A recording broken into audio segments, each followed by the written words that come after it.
First ban out the gate, Gragas by SK Gaming, aimed straight in at Moopz, solid ban there, and the Kassadin ban for Supa Hot Crew. Now, thinking about some of the others, you see Draven has been removed from Mr. RalleZ. They don't want to deal with that. I think Thresh might be a consideration. Elise has been removed from Supa Hot Crew, so there's a lot of options available here for SK Gaming, and it's quite different to what I was anticipating. Well, the final ban actually from SK will be Shyvana, taken away from Mimer in the top lane. He's certainly been a player that's gone with that Shyvana on a couple of occasions, certainly. We'll see how that affects him here today. And the final ban actually, again, aimed in towards the mid laner. Jesiz not going to have Orianna to play with this one. For me, a slightly stranger choice, but will that mean that Supa Hot Crew are maybe aiming for that Ziggs? I think it could be the case. SK Gaming could first pick Ziggs. It's something that Jesiz does very well with. However, it would be a little bit risky when you consider there are some assassins up and available. Now, Moopz hasn't necessarily played too many assassins in the past, but the option is there for him if he wants to go that route. At the end of the day, I think we see SK going with a very safe pick. This is a guaranteed lane victory in the early levels because SK, Renekton rather, can generally shut down a lot of people. Well, the pick's actually coming in quickly from this one. That Renekton, as you said, for Freddy. On the other side, Thresh and Lulu picked up here for Supa Hot Crew, telling us that Thresh is going to go over to Migxa #1. He's been super impressive with it. The Lulu again, is it going to go into the mid lane? Is there a possibility for it to go into the top lane? For me, that early of a pick suggests it might be a bit of a curveball. I think it's more likely to be in Moopz' hands. When we've seen Mimer playing, his performances on the bruisery type champions is significantly better. Trundle is also available, so Mimer could go that route. Knowing Moopz' slightly more passive farm style of champions, Lulu is just a little offshoot of that one. So I am expecting that to go in the mid lane for him. Well, on the other side, Pantheon was locked in by Svenskeren, along with the Annie support here as well, which is something that nRated has picked up a couple of times this season so far. Definitely not his most favored support champion, but you know, with Thresh already gone anyway, that's not that much of a surprise. So what that leaves for the Supa Hot Crew in terms of standard junglers would be the likes of Vi or Wukong in this situation, potentially even Elise. We've seen some people playing it, but a lot more fringe. Zac is a champion that we've seen in North America. It has been picked up, it has been played a couple of times. It's a safe top lane pick. Last year, we've seen it in the jungle. So again, there are curveballs here from Supa Hot Crew because we're not 100% sure where these champions are going to be going. Well, one thing is for sure, getting that Lucian over there on towards Mr. RalleZ may just be a good thing for them. He has played well overall with that Lucian. You know, his performance against Gambit and the Copenhagen Wolves, where he put up some impressive scores on that, come to mind. But Zac coming in here for the first time in Europe there, you can see with his pick and win rates. We'll see if those change after, well, they will of course change after this game. Captain Obvious Joe, but for the better is what I mean. On the other side though, Vayne, something that CandyPanda has treasured and done well with in the LCS so far, and they're currently hovering over the Nidalee, and hovering turns into a lock-in for Jesiz. So one of the key factors to picking a Vayne is not dealing with the Caitlyn lane, not dealing with somebody who can shut you down and really make your life difficult. In addition to that, if your opponent's composition is not necessarily the strongest at getting to you and killing you, that is a very good pickup. Vayne's going to be able to knock Zac away with the Condemn. Lulu's not necessarily the biggest of threats, so that's quite a smart lock-in here for SK Gaming because Vayne should be a little safer in those team fights. And Nocturne coming in there as well. And we can see we don't know his pick and win rate because, well, the darkness, let's just call it that. And again, Nocturne coming in, not a jungler that we've become used to here in Europe, that's for sure, by any stretch of the imagination really, but something that they've been preparing off stage. Yeah, and the one thing about the Nocturne pick is it's something that the challenger teams run quite frequently here in Europe, and it's somebody that was very, very popular last year. I talked about how SK Gaming weren't necessarily afraid of Supa Hot Crew's composition because a Condemn could deal with Zac. Now all of a sudden, if Zac gets a good slingshot and Nocturne uses his ultimate, the Paranoia, to throw himself onto Vayne, there is some kill threat, there is some kill potential. Get to him, fear him, and try grab some kills. So some interesting picks in this one for, I think, Supa Hot Crew in particular. We're seeing first picks in the LCS on 3 different champions here for them. This is a new look for us, a new kind of Supa Hot Crew style. Very interested to see how it goes. The one thing I like about the initiation power that Supa Hot Crew have is once Nocturne flies in or Zac flies in, they start bouncing around and Wild Growth knocks people up again. So there is quite a good CC chain that can come from those champions. We'll see how they can make that one work. But now that the players are loading into the game, let's check in and see how you guys at home called this one. With 63% of the vote, SK Gaming leads over Supa Hot Crew. I'm not sure that's too much of a tough. surprise. I would personally call this 50-50. I think both of these teams have been playing well. The fact that CandyPanda got Vayne, which I think in our theoretical picks and bans, it was actually going to be removed.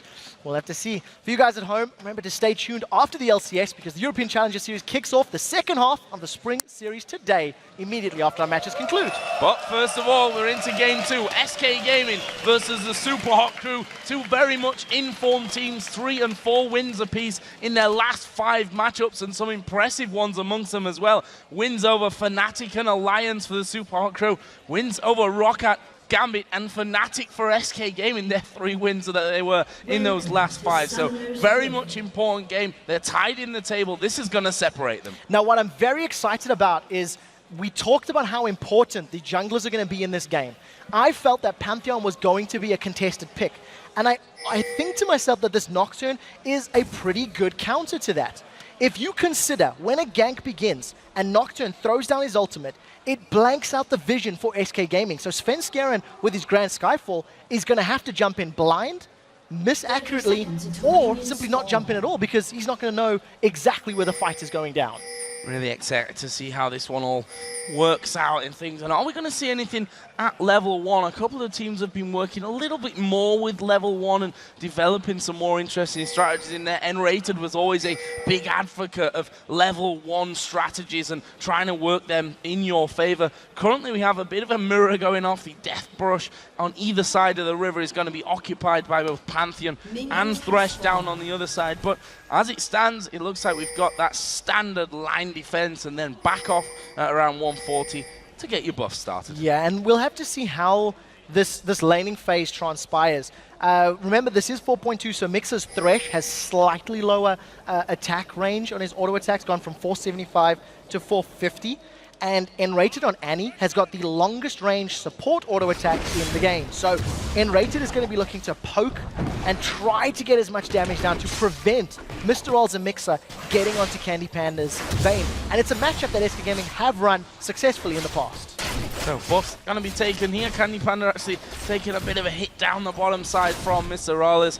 And you have to be careful in this lane. Supa Hot Crew do not mess about when it comes to down in the bottom, as we see CandyPanda there not got much health at all. If they hit level 2 here, which they will do a little bit slower than SK, judging by how those minions are coming in, they need to be careful. And nRated does have it. They're going to jump in. They're going to jump in there, but there is a stun coming down. There is a dive in. CandyPanda's low. The exhaust is down. Has Migxa got enough? They've ignited him back. Mixa's low. First blood for CandyPanda. Insane down in the Vayne lane, in the bottom lane. Securing the kill, Supa Hot Crew did not use their flashes together. Mr. RalleZ did not follow Mixa's flash exhaust up at all, and that ends up costing him. He gets the exhaust on CandyPanda, but thanks to the ignite from nRated, they give the first kill to Vayne, which is a terrifying thought. Terrifying stuff as things go forward. We'll see how CandyPanda actually keeps that one moving on, and he's going to stick around from that low health or not. He's got a free bunch of minions to be farming up, and that's going to give him a nice lead over Mr. RalleZ. However, we do have Pantheon coming in. Not much for the stiff in there for Svenskeren, to be honest. I'm not sure that he could get involved, and we can see on the minimap he has backed off. This should allow SK Gaming to balance out that power difference between Lucian and Thresh. Once CandyPanda spends the money that he's earned, it does look like he's going to start backing off, grab himself most likely an Vamp Scepter, maybe even Boots. He can run around Mr. RalleZ and Migxa. Now Jesiz is in a little bit of trouble. It's caught by the glue lines. The slow coming down. Are they going to be able to get in on top of him? Impaler's got the double buff as well. There goes the leash. Jesiz is surely going to have to flash, and there is the flash, but it's really late for me. Impaler picks that one up. Svenskeren's going to have to back away as well. They'll be able to keep him slowed, but not enough damage to finish off a second. One apiece, only 4 minutes in. Very good play by Supa Hot Crew. Once Nocturne lands that Duskbring on you, it just allows him to chase and kite. In addition to the movement speed that you get from Lulu and the slow from a Glitter Lance, it's very powerful. This is a duel. Sven's in trouble. Oh, Sven is in trouble here. The fear landed, bringing him back towards Impaler, but Impaler feeling like he's not got enough. Nidalee would already have spawned and was already working his way back up towards that mid lane area. In the end, Impaler backs off. That was such a great little duel. Svenskeren lands the stun, blocks the next auto attack thanks to his passive. As Svenskeren throws out the spear shot, the spell shield from Impaler blocks that one, and they both decided, let's not risk it. The moment Impaler started losing HP, he was in risk of being automatically critical hit thanks to Svenskeren's Pantheon. So I think wise play to back away. Impaler's got a kill, he's got a CS lead, and he did a little bit of counter jungling, so strong position to be in. Freddy's having fun up in this top lane here. Mimer going very low. Of course, he does have that passive to bring him back to life should he end up going down. Offers a bit of safety in that lane, but also it makes you a very large target once that passive has been popped, we have to say. Now Freddy, with the fact that he's got Ignite, is going to be able to bully Mimer's Zac around. This is an incredibly difficult lane matchup because Zac is basically a more effective Malphite in my mind. He's got very strong, long-range initiation that can offer a lot of CC with multiple knockups. The problem is, he's not really going to be able to out-damage or out-trade a Renekton in these situations. In order for Mimer to stay sustained, he has to keep walking over those little globules of goo, which you see him doing repeatedly. But he's never going to be able to challenge Freddy or make Freddy's life very difficult without the help of a jungler. So as we revisit bottom lane here, let's have a look at some of the items after that first blood came in from CandyPanda. The Vampiric Scepter, along with his Doran's Blade. On the other side, a second Doran's was collected by Mr. RalleZ. Not really much of a choice on that front. He needs to try and stay as even as he can with damage in that bottom lane with CandyPanda. We also saw the coin coming out from nRated for him to get that extra gold rolling in. Yeah, thanks to the assist very early on, he's already going to start scaling sooner than Supa Hot Crew's Migxa will be. The one thing that we have seen from nRated whenever he is on Annie, his engages are always very, very good. Annie is banned out against SK many times. It's one of the go-to bans because of the strength that nRated has on this champion. He's got that stun primed up and he's just trying to zone Migxa and Mr. RalleZ. He's doing a pretty good job of it right now. You see Mr. RalleZ using his greater range to poke CandyPanda down. Yep, and good aim as well, going through them. We'll see how that one all continues to develop. In that mid lane, of course, Jesiz did die a little early on. A messy fight that came from the mid lane all the way around towards that Wraith camp. Actually ahead of Moopz in CS at this point. 2 Doran's rings for him. The Chalice over on the other side for Moopz. Going to give him a bit more spam ability, but maybe more importantly, a bit more protection from Jeziz's spears. So one of the things I want to highlight from the fact that Jesiz is playing that Nidalee is that Ziggs was available. Now on this patch, Ziggs, his minefield did take a bit of a knock. So the damage is reduced on multiple minions hit. So Jesiz has decided to go for a champion that has less wave clear, but significantly harder hitting poke. Gonna throw out the spears, and it is a champion he has played in the past. Yeah, twice, in fact, ending with 2 kills in both of those ones. We'll see. Well, he needs to have more kills, I think, by the end of this one, and certainly more assists, if anything, other than kills, this to come down for him. Does get his blue buff here given over by Svenskeren, and that's going to give him a bit more time. He is now 6 as well, which will make him feel a little bit more safer about getting away, but also maybe starting off fights as well. What I like about the pickup is it makes sieging so great. Nidalee can stand there, just spam out spears, and when a spear connects, you've got Renekton and Pantheon that can just dive in to either get the kill or to force Supa Hot Crew away and allow CandyPanda to get on the tower. And in the pre-game video, Supa Hot Crew was saying, shut down CandyPanda split push, stop CandyPanda split push, let's deal with CandyPanda split push. They've gave him the best split push champion in the game in terms of AD carries, because Vayne can duel, can split, and it's very difficult to shut down if he gets ahead. Which he has done early on, although Mr. RalleZ, credit where it's due, has pulled a good few minions back from this one, only 4 behind at this stage. There's a blue buff for Moopz as well over on this Lulu, which we're seeing more and more appearing in this middle lane. Certainly a great champion. Have we been fully impressed? Have we seen the massive or the full capabilities of the Lulu yet? So out of the Korean and the North American scene, I think we've seen some great Lulu players. Link, in particular in NA, stands out as a good player, and we've seen it a few times in EU. But Nocturne is the only player that's really impressed me with how he controlled. Now we do see the first man drop on Mr. RalleZ. The man drop, the bear drop coming in. RalleZ is dead from this one. Not going to be able to escape that, I'm afraid. Double stuns. there's just no getting back from it. There's nothing he can do about that. He uses his barrier, but look at this. Impaler going to use the darkness to get in, but he can't catch Jesiz, who actually did use his flash there just to back up. We'll see if Supa Hot Crew can take the tower. I don't think so at this point, and that leaves SK with control over the bottom lane and sets them up there for Dragon. Yeah, very, very good play from SK. They grabbed themselves a kill on Mr. RalleZ, instantly chain that into a Dragon. So this is going to give them a nice, healthy gold lead. We did see a decent attempt from Impaler, but he didn't follow up Jez's flash. They've caught Impaler! Oh, it's a lot of damage. Didn't follow on from that one. He actually got condemned onto the corner of the wall. Could have spelled a little bit of disaster there for Impaler after losing out on the Dragon as well. But SK certainly will be happy with this one, taking that early lead with the Dragon. And now that kill lead as well at 2-for-1. It leaves them just under 2,000 gold in the lead of this game as we approach 10 minutes in. So this makes Supa Hot Crew's next couple of minutes very, very important. Because they're already falling behind in gold, you can see their lanes are basically in favor of SK Gaming. You've got Renekton, who's got a good, healthy CS lead on Mimer. You've got Vayne, who's got a kill under her name already, got a couple 100 gold lead.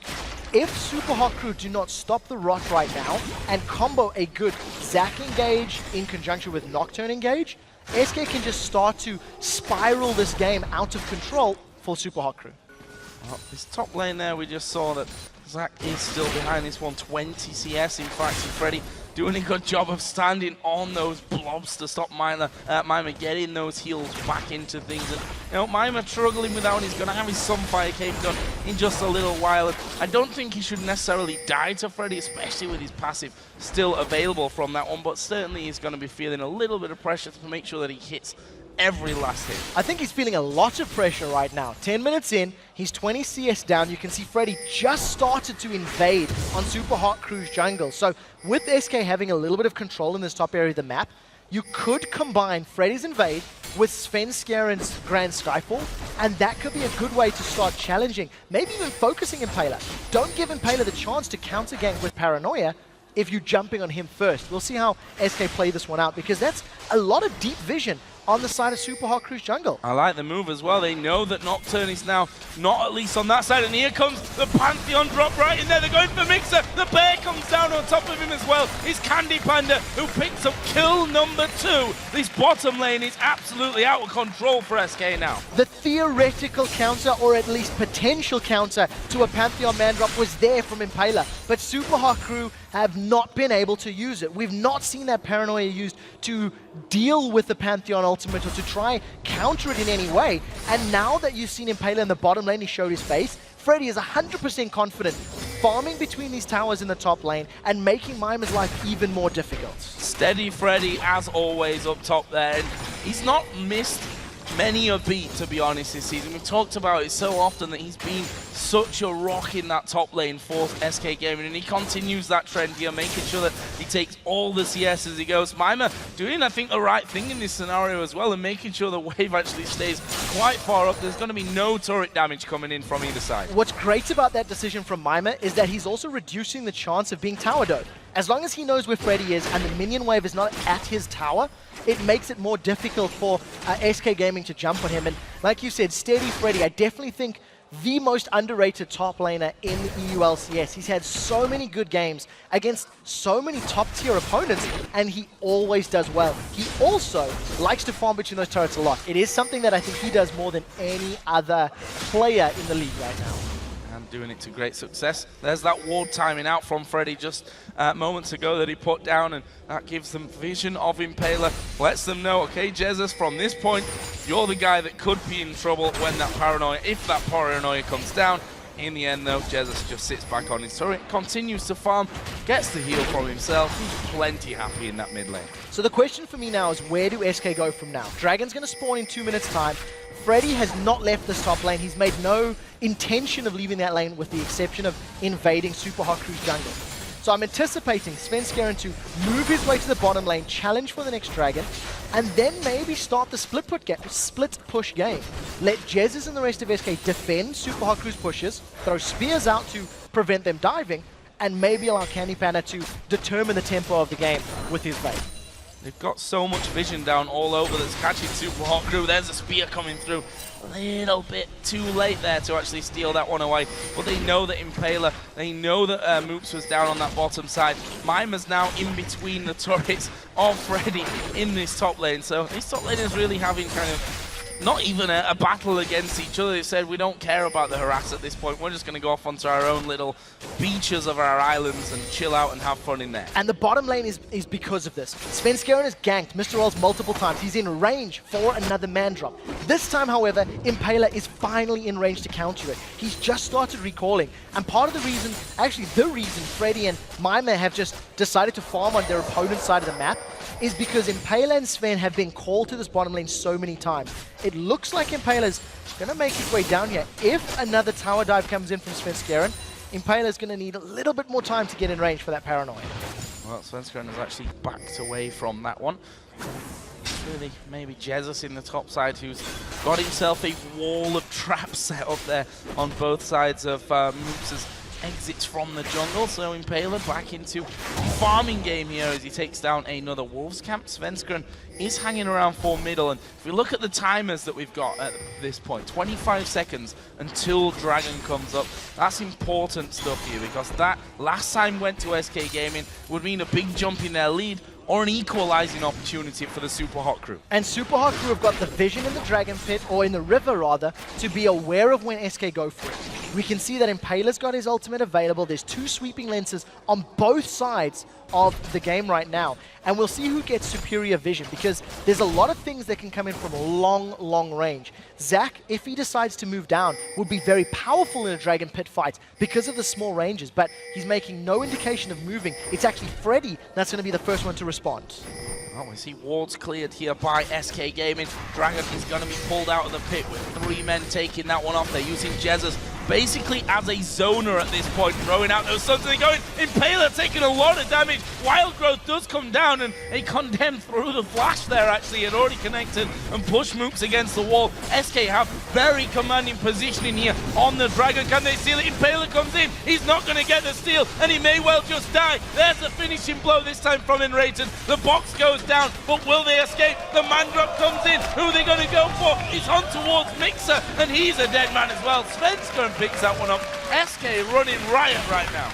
I don't understand what Supa Hot Crew were doing in that situation. Moopz was backing away, Mimer was still in the mid lane, and you've seen Mr. RalleZ and Impaler trying to challenge. Yes, maybe if Impaler goes in with his ultimate, there's the potential for a smite steal, but Mr. RalleZ and Migxa, I think they should have backed away. I think they should have played that a little bit more safely. SK Gaming grabbed themselves the kills, the Dragon, and they get out clean. Supa Hot Crew do, however, get a tower, so that's some objective gold on their side. That tower on the bottom is going to be hit hard here by CandyPanda, but Mr. RalleZ full HP will be trying to repel that attack as we see Jesiz landing the spear onto Moopz. Wasn't in tower range there either, so Jesiz didn't even pull the aggro from it. Impaler is going to come in and keep that one alive for now, but Jesiz will just stand his ground. He knows the mid lane has gone back, he knows the jungler's there behind the tower range. He's safe to just stick out where he is and keep pushing. I also like the pick of Nidalee into Lulu. Lulu has very few bad matchups, if any at all.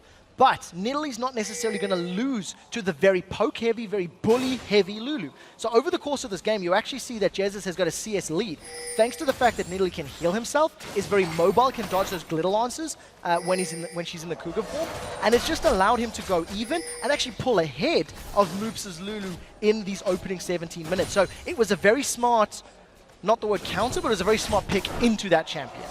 Look at this bottom lane in terms of the overall picture. 2-0-2 for CandyPanda, just slightly behind in CS here of Mr. RalleZ. He's got that Blade of the Ruin King in as well now. On the other side, Bloodthirster did get completed already by Mr. RalleZ. Only the boots really separating their build at this stage. And I think if I were Mr. RalleZ, I'd like to see him maybe go for a Trinity Force as his next item. It'll make him a little bit more powerful in these smaller skirmishes, give him a little more dueling potential against whoever jumps onto him. If he goes for the likes of a Last Whisper, it's basically going to make him a culling bot and just really amplifies the damage that culling puts down without giving him those one-on-one or 2v2 situational power spikes. As it stands, SK are just happy to keep laning. It's been a fairly slow, drawn-out laning phase with multiple ganks on bottom. That's been the story of the last 20 minutes. Impaler here actually Decided to go counter jungle the Wolves, but he may lose his red buff. Well, he will lose his red buff in the end. Svenskeren, having the help from Freddy as well, will lose out on his Wraith Cap as well, but he's more interested in his bottom lane, it seems. It's going to be quite difficult to tower dive this bottom lane because they don't have as much instant on-target hard CC. The fear from Nocturne needs to channel. Migxa needs to land a Flay or a Death Sentence, which is skill shots, and Lucian's obviously not going to offer in the way of crowd control, so Impaler doesn't actually pull the trigger on that tower dive. Does get potentially caught out. Takes the Lantern to safety thanks to Migxa. Takes the Lantern and gets his red buff back, which, much to the annoyance of Svenskeren, I think there he was trying to get down fast enough to prevent that one from slipping away from him. The mid laner's going to be getting their blue buffs on their spawns as well. Gets that one in for Moopz at Jesiz in the meantime, just hammering through on this middle turret. Svenskeren going to join in, and well, that's what happens. Moopz left his lane to get blue. It's left that mid turret completely unattended, and it's a nice pickup for them. Yeah, definitely worked in his favor. Mimer's now in trouble from Freddy. We do see Pantheon moving in range. There's the Skydrop! Oh, this is going to be risky. Mimer has that passive available. What's he going to do? He bounces around, but there is the pop instantly. Freddy's tanking up the turret. He's gone with the Spirit Visage first, so not masses of armor, but they've got the damage, that's for sure. And Mimer does go down for the first time in this game, and that's going to further increase how far he's fallen behind Freddy. And look at Jesiz, is able to just leap away in Cougar form. We didn't see Impaler going for the paranoia, didn't combo himself with Moopz' Lulu, and that just allowed Jesiz to get away. So they trade top tower for bottom tower. Supa Hot Crew at least staying even on towers killed. But once again, SK Gaming making a play, making an aggressive notion, getting away with it, and Supa Hot Crew with no reply. 2-2 on the towers, and 6,000 gold that they are falling behind now at this point. So see how that one develops. The top lane is actually, on Mimer in particular, obviously just after dying, picked himself up the cowl and that Warden's mail as well. So he's kind of split on two different items from that one, but also allows him to balance out his defensive statistics a little bit more on that. One thing that he's struggling with, of course, is that farm, because Freddy's just been a beast in the top lane, been harassing him constantly as he comes out to farm, and up until, to be fair, 20 minutes of this game, despite the harassment, it managed to stay alive. Yeah, nobody actually went there though. It was just leaving the top laners on an island, and they farmed themselves up. Jesiz is hiding in the bush. Spear does not connect, but Supa Hot Crew will be aware of it, and you see they back away instantly. The biggest story of this game right now is the fact that CandyPanda is ahead on CS and kills. Oh, they're going on nRated! Paranoia goes in there, Impaler gets the wild growth. They've gone for CandyPanda. They've got CandyPanda as well. Moopz goes down. There is Tibbers on towards Migxa. I think they're going to have to back away here, SK Gaming. They do start to back away. Jesiz going to throw a couple of spears over the side. Doesn't have the range to land on towards RalleZ, who stepped back to avoid it. There was another one thrown in. Meanwhile, Freddy having a good go at this middle tower. Mimer's up in the top lane pushing the tower down as well, and the reason that Supa Hot Crew got away with that fight was the fact that Migxa landed the hook on CandyPanda. Supa Hot Crew invested all their damage onto the Vayne of CandyPanda, even though Impaler was sort of zoning people with that paranoia, and worked out in his favor. Mimer's going to get away. This is a good Skyfall just to save the tower, basically. Yeah, tower saved there by Svenskeren. That should be off cooldown once he gets called in, although that takes him about as far as he could possibly be away from the Dragon, which has spawned in, and we can see that the Supa Hot Crew have already made their move over towards it. There is a timer on this one. Oh, they know that the Grand Skyfall's not available, so this is actually a smart play from Supa Hot Crew, realizing that SK can't jump in there, and I think realizing that SK were backing away and dead, this is a very quick, good decision-making play for the team.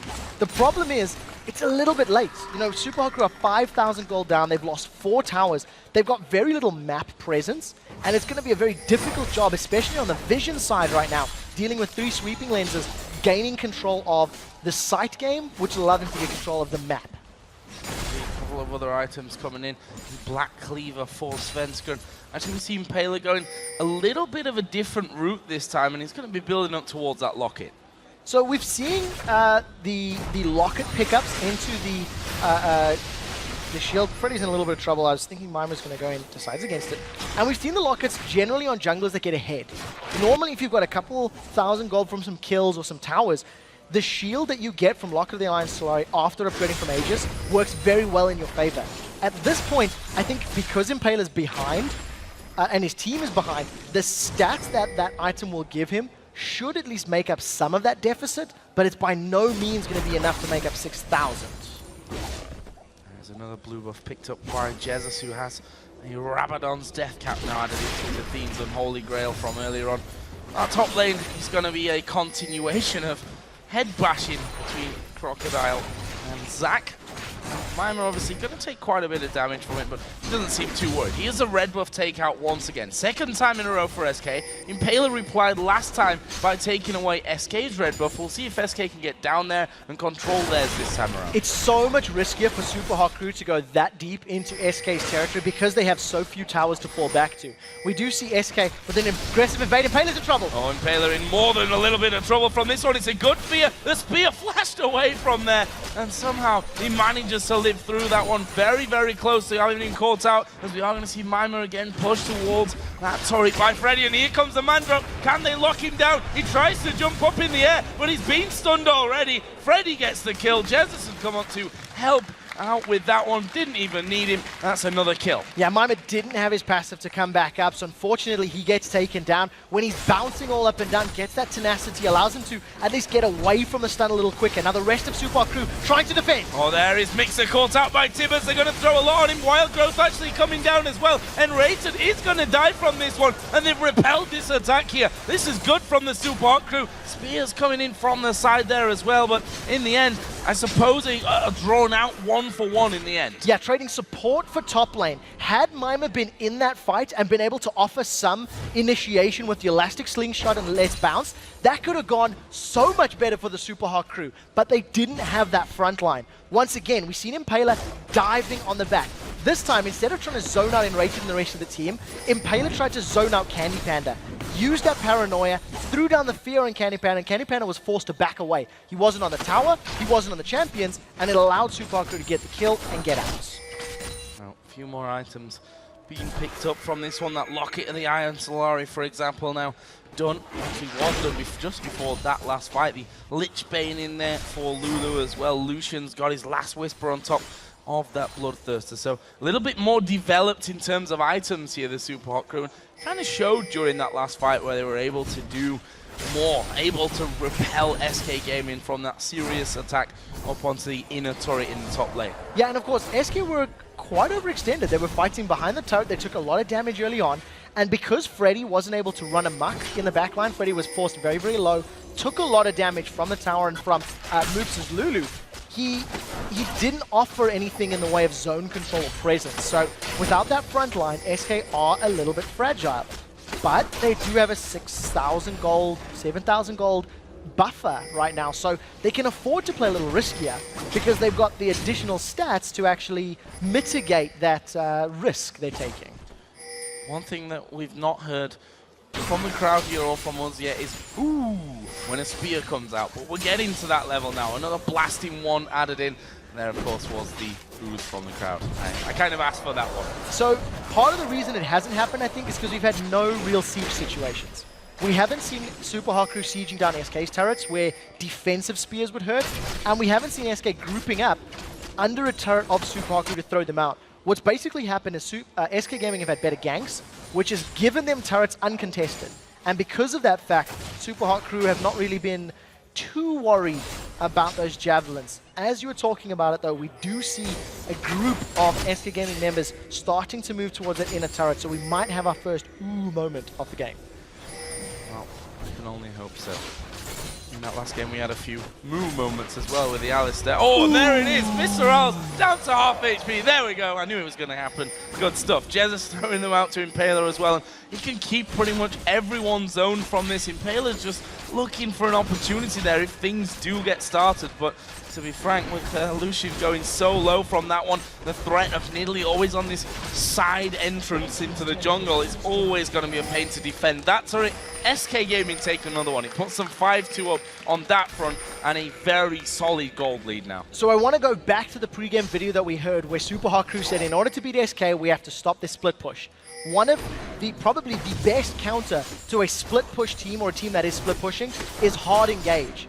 And when you've got Zac and Nocturne, that is very, very hard engage. The problem for Supa Hot Crew is, because they fell behind so much so early, they haven't been in a position where they can engage on SK Gaming. They need to do it soon, or this 9,000 gold lead is going to cost them. Oh, Mimer here, gonna have his passive pops, and they should have enough damage, but will they commit to this one? Svenskeren pulled in, box goes down from them, there is Impaler coming around the side as well. Couple of men down to half health there for SK, but maybe not the more important ones. They still have Jesiz to poke away from the side, and he does so. Migxa down to half HP, and Ward's put over the side there to try and get vision of Jesiz, but he's going to continue to be a menace, and it's kind of easy to throw in those speeds. Of course, as I say that, he flashed straight through the middle of them, dodged by the Supa Hot Crew. This turret is very low, and a fight might cost the Supa Hot Crew. Now, SK Gaming know that there's no paranoia and there's no let's bounce. So the threat of being grouped up under this tower is a lot less, which is why SK Gaming are sticking around.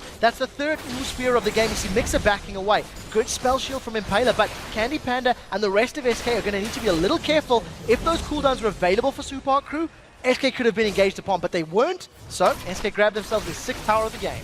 Yep, and head back from this one. The red buff gonna be stolen away by CandyPanda. Earlier on in the season, SK did have a few games where they had leads and threw them away almost. The thing that they've not done in these games is do that kind of thing. These wins, these solid wins that they've had, they've looked like a much more complete team when they've had a good, solid hold onto the map and a lead across all fronts. Impaler is going to get slightly caught out from this one, but here's the backup. RalleZ and Moopz coming in from this one. Now they focus on towards Svenskeren. He's going to go down. Rest of the team actually coming in. This is a big, messy fight. Jesiz will pick off Impaler with a spear, but now who are they going to go for? Tibbers goes down. Double kill coming in for Jesiz. Mimer's got no passive, but he's got the jump, and he does get away to the backside. They spot Moopz down the bottom. He flashes over the wall as well. Jesiz almost leaped out towards him, didn't really scratch a lot, and they go back off towards Dragon. A 2-for-1 in the end. Nice little comeback in that one for SK. Yeah, Supa Hot Crew grouped up. It's not over yet. Maybe it is. Jumps away. Mimer's in trouble.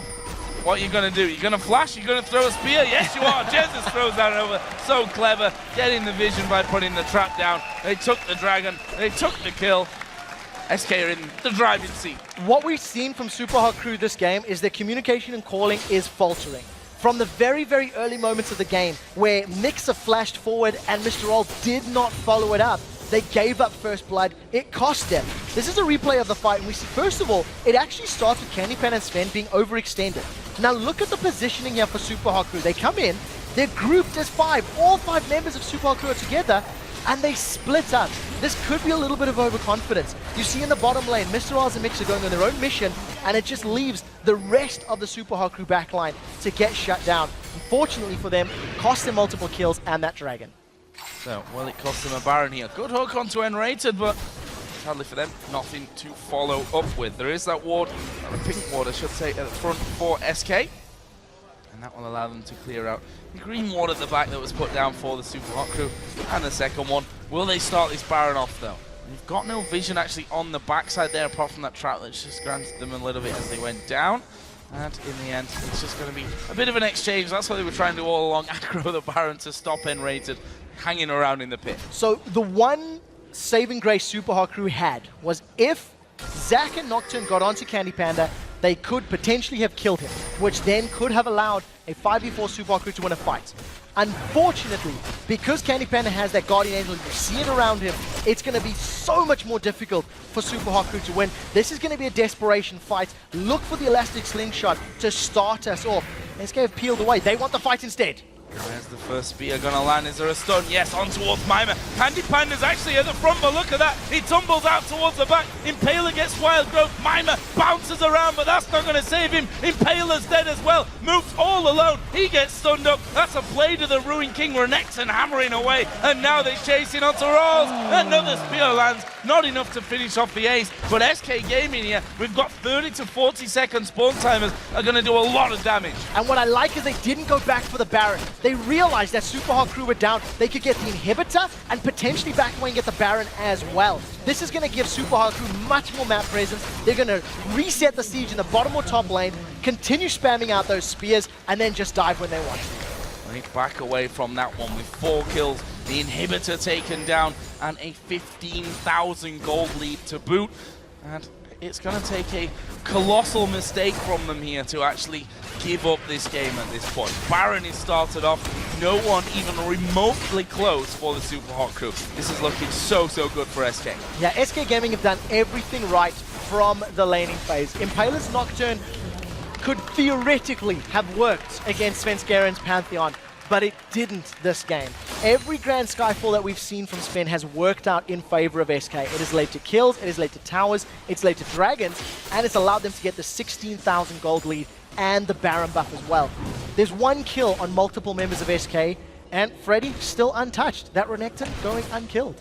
Yeah, Steady Freddy's actually been a little bit more than steady this game around. I mean, look at his items. Blade of the Ruin King in there for that extra damage. The Thorn Mail just to make it even harder for anyone to really do a lot to him whatsoever. Got so much armor, got that Spirit Visage in there as well. We look to the jungle and there's a nice mix of damage and tankiness that's coming out for Svenskeren.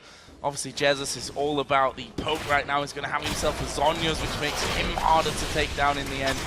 This, as I said before, is going to take a bit of a miracle for the Supa Hot Crew. Yeah, SK Gaming have to make a monumental mistake like they did against Alliance. When SK Gaming had an inhibitor secured and a Baron against Alliance last week, they picked fights in the mid lane to try and get a tower that they didn't need to. And Alliance were able to respond. They had a Wukong in the game. Alliance actually jumped on SK multiple times in a row. You see, this time around, SK have actually split themselves up. They haven't overextended. They've got a bigger lead than they did last time as well. And now we'll see how many spears Jesiz can land. The moment the spear does connect, SK Gaming are just going to have a free window to get on that turret. Really making sure that they have to come to the middle and get rid of those super minions as well. CandyPanda getting a couple of shots in, just tumbles away from the chain. Well, there's half of Migxa's health gone with just that single spear coming out. And a bit of brute force that's getting him in there, and they still continue to land these spears through. But that's already just a matter of time before that one goes on. They line the entry as well on those steps with those spears from Jesiz, which at this point do their fair share of damage if you happen to walk over them. While all of that was going on, Freddy was sitting in the mid lane. Freddy just kept pushing it up. He just carried on pushing with the super minions. Supa Hot Crew, if they tried to engage, Freddy could have come in directly from behind him. He's super tanky, he's got a lot of damage, and he could shut them down. The siege is now on. Look for the spears. As soon as the spear connects, that's going to be the go signal. Tower's low, they're going in. Well, they've got the hook here on towards Freddy. He's the man you want, though. Migxa going very low. The culling comes out, but it's not doing a whole lot. Here comes the man drop in the backside of them. It means that Mimer's all isolated. He's got his passive, but that won't keep him alive for long. Meanwhile, Moopz chased down there by CandyPanda. There is the turret falling. This is inhibitor number 3 down and out by SK Gaming. And they've got 50 seconds until Mimer actually comes back into play. Are they going to finish now? They definitely have the tools available. Supa Hot Crew have to put up a godlike defense, and I don't think they have the opportunity. There's no let's bounce, there's no initiation. Supa Hot Crew not even trying. The push straight through here from SK Gaming. A hook came in, but it's not enough. SK Gaming take the victory here against the Supa Hot Crew, and honestly, they made it look a little bit easy. This has been typical SK in the games that they've won, in the games that they've done so well in over the last few weeks. They've not let go of these strong positions that they've built for themselves.